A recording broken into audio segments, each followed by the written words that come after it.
In this video, we will study about megaloblastic anemia, hemolytic anemia, the types of hemolytic anemia, hereditary cephalocytosis, and sickle cell anemia. In case of megaloblastic anemia, as it is efficient from the name that megalo means large sized. This type of anemia results in large sized RBCs. It's a form of anemia which is due to the deficiency of vitamin B12, B9 or intrinsic factor. Why these can be deficient inside the body? B12 and B9 are taken usually in diet and can also be produced by the bacteria inside our body. But if we have some type of gastrectomy or intestinal subdue, so there is no intrinsic factor and no vitamin absorption.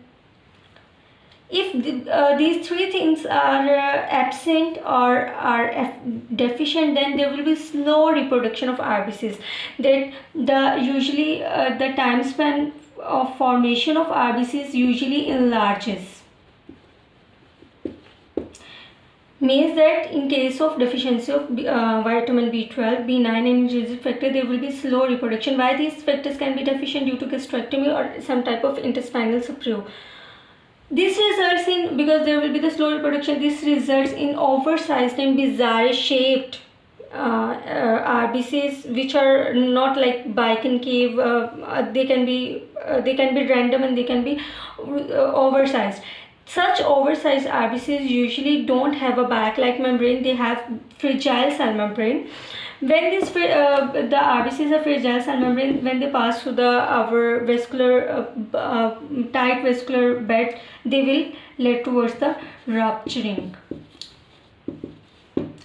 There will be the rupture of RBCs, and RBCs rupture will lead towards the anemia.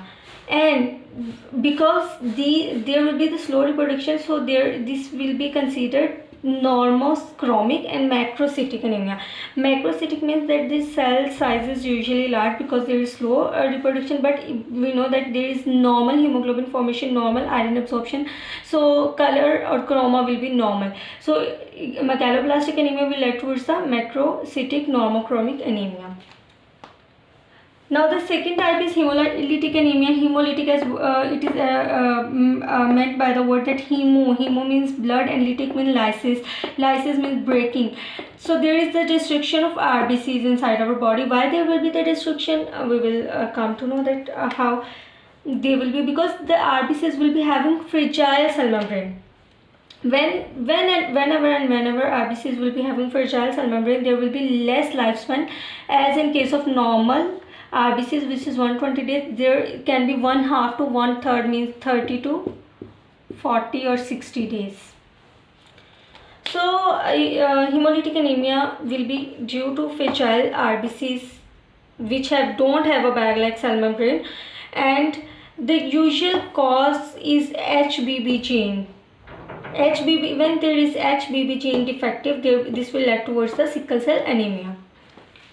Now the two types of hemolytic anemia can be the hereditary cephalocytosis and sickle cell anemia. Hereditary, it is meant by the word that hereditary, that it's inherited. It can pass from generation to generation. And cephalocytosis, cephro means spherical, cytosis means cell shape. So in case of hereditary cephalocytosis, there will be the small and spherical RBCs. These small and spherical RBCs, whenever will pass from through the splenic pulp or tight vascular bed, they will rupture.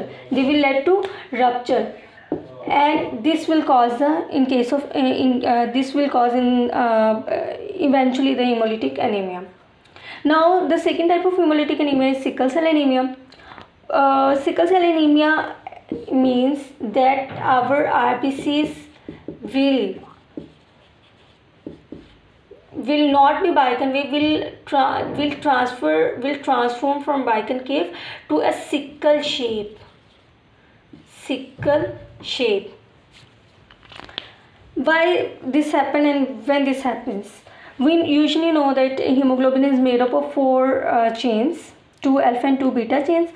The 2 alpha and 2 beta chains are combined with the iron and then heme together to form the hemoglobin molecule.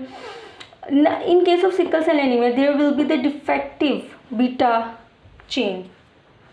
Defective beta chain, why it will be defective? Because there will be the HBB gene defect. Whenever HBB gene defect occurs in beta chain, valine is glutamic acid is replaced by valine.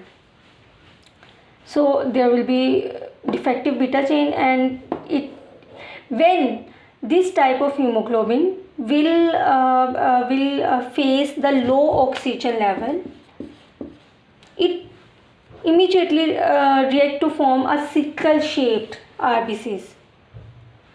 Although RBCs transform from biconcave to sickle, this led towards a sickling, and when this sickle have fragile cell membrane.